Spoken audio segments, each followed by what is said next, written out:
Ler juntos, eu sei que está um pouquinho difícil, mas é a pregação para o dia de hoje, a quinta petição do Pai Nosso. Vamos continuar nas doutrinas do Catecismo.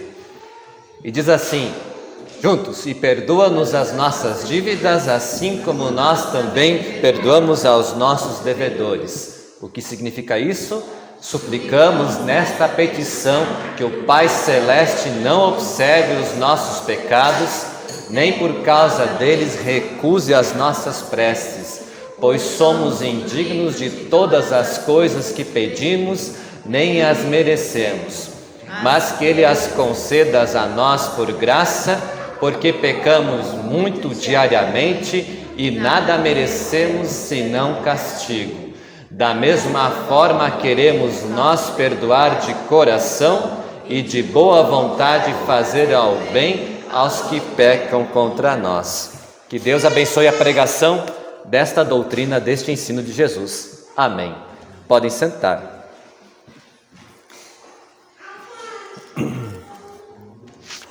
Queridos irmãos, em 1994 aconteceram coisas muito importantes. No Brasil houve a criação do Plano Real. Talvez vocês lembram, morte do Ayrton Senna, Copa do Mundo, Eu nasci também, mas isso não é tão importante, em 1994. Mas no ano de 1994, houve um homem chamado Jeffrey Dahmer.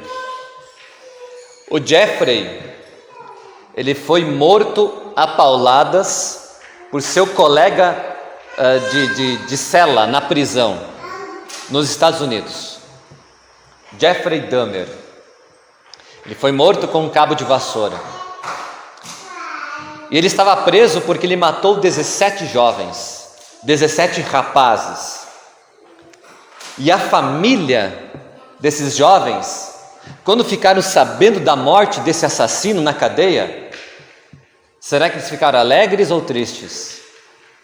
O que vocês acham?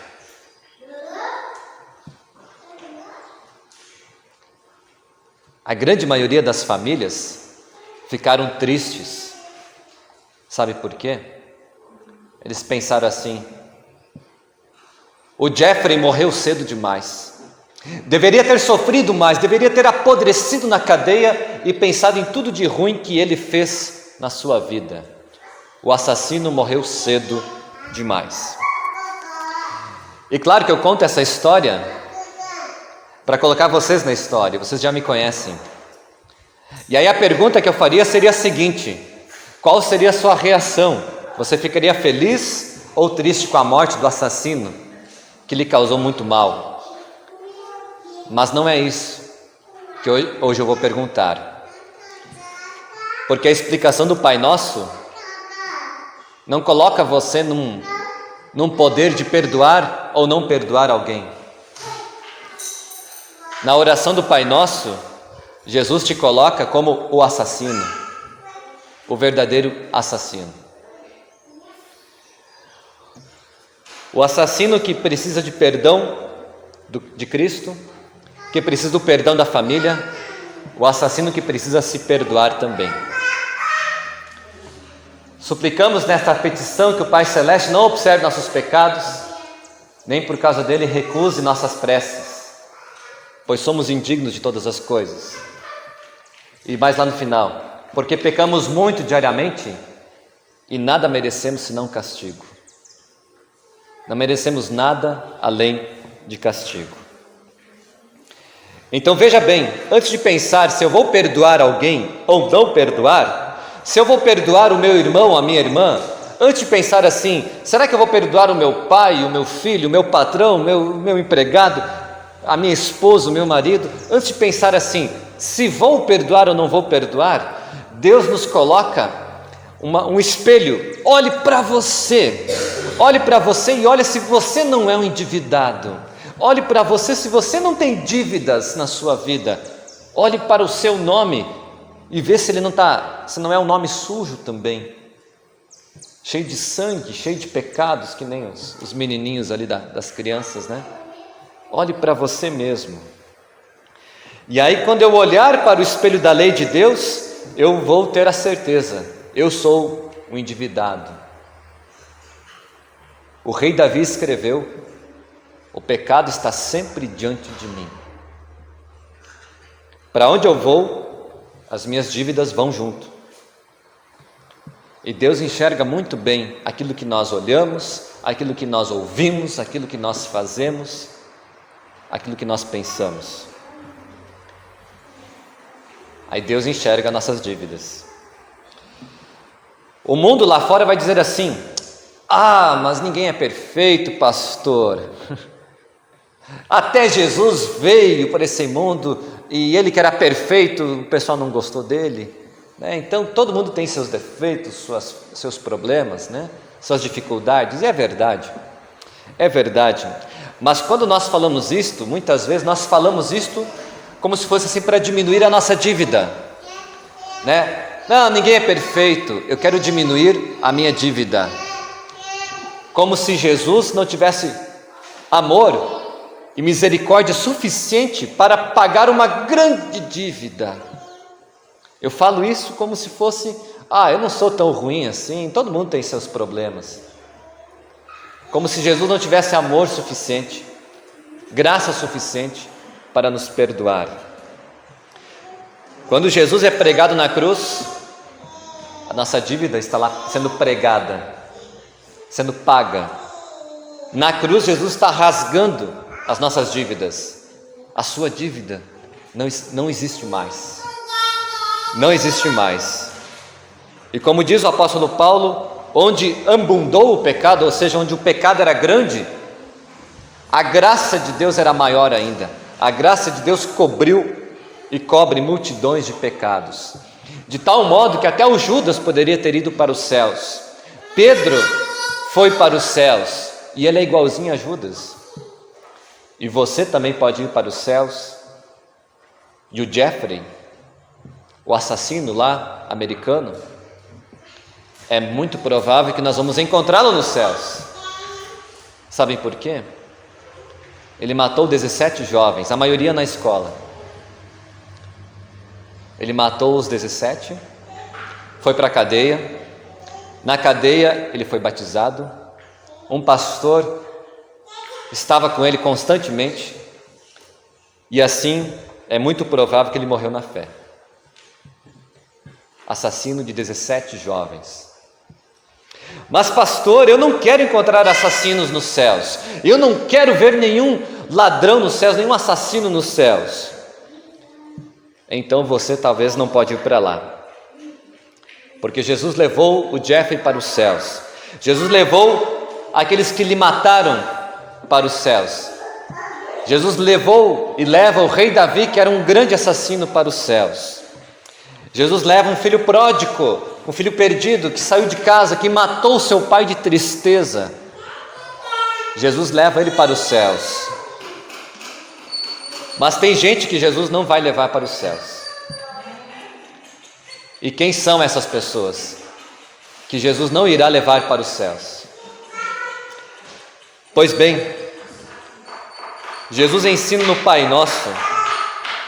Jesus diz assim no Pai Nosso, quando termina a oração do Pai Nosso, Jesus diz assim: porque se perdoarem aos outros as ofensas deles, também o Pai de vocês que está no céu perdoará a vocês.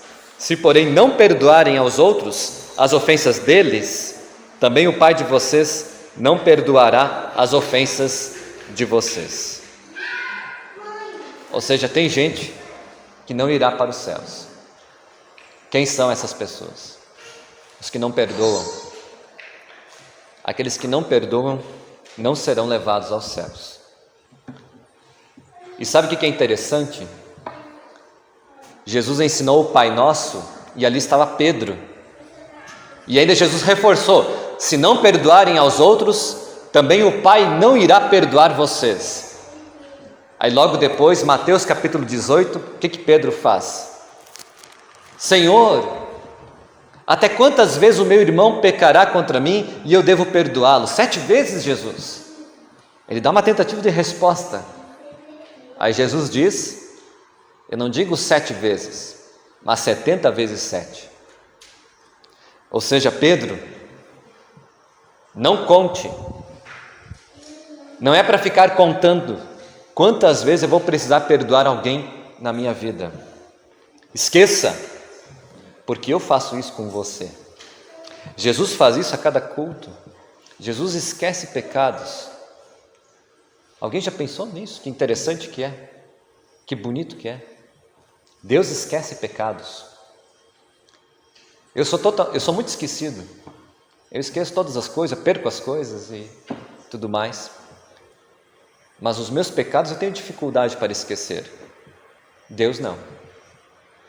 Deus, quando perdoa, ele esquece. Sumiu da mente e do coração do Senhor. E a cruz é a certeza da quitação da nossa dívida. Então Jesus nos perdoa e espera que nós perdoemos aqueles que fazem, como diz ali, que pecam contra nós, que fazem um mal contra nós, e perdoar de boa vontade. E o perdão, queridos irmãos, é a única forma de resolver grandes brigas, grandes confusões, grandes sofrimentos. O perdão é a única forma de resolver. O maior inimigo do perdão é a vingança. Às vezes a nossa vingança é uma vingança até mesmo em silêncio, passiva. Então, por exemplo, eu e o Romeu brigamos, tivemos uma briga, um desentendimento. Aí nós fazemos as pazes. Romeu passa por mim, eu cumprimento ele. Ele passa por mim, eu pergunto como é que ele está. Não tem, assim, parece que não tem nenhum problema mais. Mas além disso, eu estou quieto. Eu estou num silêncio. Eu estou na minha. Não quero mais ter tanto contato com ele. E assim, queridos irmãos, quando estamos assim, eu estou usando o meu silêncio como uma arma contra ele. O meu silêncio é uma arma. Eu quero que ele sinta a culpa do pecado que ele cometeu contra mim, ou eu cometi contra ele. Eu quero que ele se sinta culpado em seu coração. E aí eu não perdoei. Eu estou usando o meu silêncio como uma arma, uma vingança. Pastor, eu quero que o bandido que me roubou, que me deu um golpe, que matou alguém que eu amo, eu quero que aquela pessoa que às vezes, em traições especialmente, aquela pessoa que levou o meu cônjuge, que desviou a minha esposa, o meu marido, eu quero que essa pessoa se lasque na vida. Eu quero que, se essa pessoa for presa, eu quero que ela apodreça na cadeia. Eu quero que fique lá na cadeia para sempre. Aí eu vou dizer uma coisa importante. Aí não é a pessoa que está na cadeia. Quem está na cadeia? É você. É eu mesmo, é você mesmo. Mesmo que você está solto e anda para lá e para cá, quem está na cadeia é você. É você. A vingança não faz bem. Os países que estão em guerra, lá, os homenzinhos lá, poderiam ser aqueles, por exemplo, a guerra lá de Israel e da Palestina. Aquilo nunca vai ter fim, eu acho. Porque o que é aquela guerra? Já há muitos anos. É um dá um tapa, o outro leva o tapa, e aí não fica quieto. Eu vou me recuperar e vou devolver o tapa. E assim vai. Assim vai. Nunca tem fim. Só vai ter fim quando um país se levantar e dizer assim: eu vou ficar com prejuízo. Eu vou ficar com a marca no rosto. Ou vou oferecer a outra face, Eu vou ficar com o prejuízo. Aí talvez a guerra pode ter fim. E se eu perceber também, queridos irmãos, que o meu inimigo, ou aquela pessoa que fez mal, eu digo inimigo, mas pense numa pessoa que fez mal para você. Se aquela pessoa, por acaso, está sofrendo, está passando por uma situação difícil, e lá no fundo do coração eu ter aquele sentimento bem feito, eu ficar feliz, aquele seu inimigo é o teu Deus. Não é o Pai, o Filho e o Espírito Santo teu Deus, é o teu inimigo. Porque se você fica feliz, se na sua mente habita o teu inimigo e você tem o desejo que ele sofra, que ele passe por dificuldades, que ele se perca, então ele é o teu Deus, porque é ele que te dá alegria. E você está ofertando a sua vida a ele. Por isso o perdão resolve as coisas. Perdoar é ao mesmo tempo pagar. Nós vamos parar essa briga. Eu vou ficar com o prejuízo. Eu vou pagar. Eu vou ficar quieto. Aos olhos do mundo, na escola, as crianças vão passar por isso na escola, né? Os meninos passam mais por isso, né? Quando isso acontece por aí, o mundo vai dizer assim: mas você é um fraco, você é um frouxo, você parece que gosta de apanhar, você vai ficar em silêncio, você é doido, né? Mas eu simplesmente estou sendo Jesus na vida de alguém. E é fácil ser Jesus na vida de alguém? Será que é fácil ser Jesus para alguém? Nem um pouco, nem um pouco. Mas quando eu olho para Jesus e vejo, eu fui perdoado e vou perdoar. Quando eu olho para o tamanho da dívida que Jesus pagou por mim, e eu vou perdoar a dívida dos outros, aí fica mais fácil perdoar. Os meus olhos têm que estar em Jesus. E perdoar é deixar Deus reinar, Deus governar as coisas. Não é lutar tanto por justiça, é deixar que Deus faça justiça. É deixar que, aliás, Deus diz assim: a vingança pertence a mim. A vingança não pertence a você, pertence a Deus. Então, se eu sofri um prejuízo de alguém e Deus quiser punir a pessoa, isso é com Deus. Agora, se eu sofri um prejuízo, preste atenção. Se eu sofri um prejuízo emocional na minha vida, ou até mesmo um prejuízo financeiro na minha vida, levei um golpe, por exemplo, eu me torno alvo do cuidado do Senhor. Nós cantamos isso. Andas fraco e carregado de cuidados e temor, vai ao Salvador amado, vai com fé teu mal expor. Ou seja, Senhor, eu perdoei uma dívida, agora estou com medo que vai me faltar dinheiro. Deus vai te cuidar. Senhor, eu perdoei alguém que me causou muita tristeza, Deus vai te cobrir de alegria. O perdão dói, e mesmo que o perdão custe a sua vida, Jesus tem uma outra vida para te dar. Isso é maravilhoso. Mesmo que custe tudo que você tem, Jesus tem tantas outras coisas para te dar. Quem perdoa sempre ganha. Sempre ganha. Tenho certeza disso. Você ganha. E Cristo vai te dar aquilo, abundantemente aquilo que pode, quem sabe, te faltar. Jesus vai te dar nesta vida e também na eternidade. Com a força que Cristo me dá, posso enfrentar qualquer situação. Filipenses capítulo 4. Com a força de Cristo eu posso perdoar e estar em paz que vem de Jesus. Amém.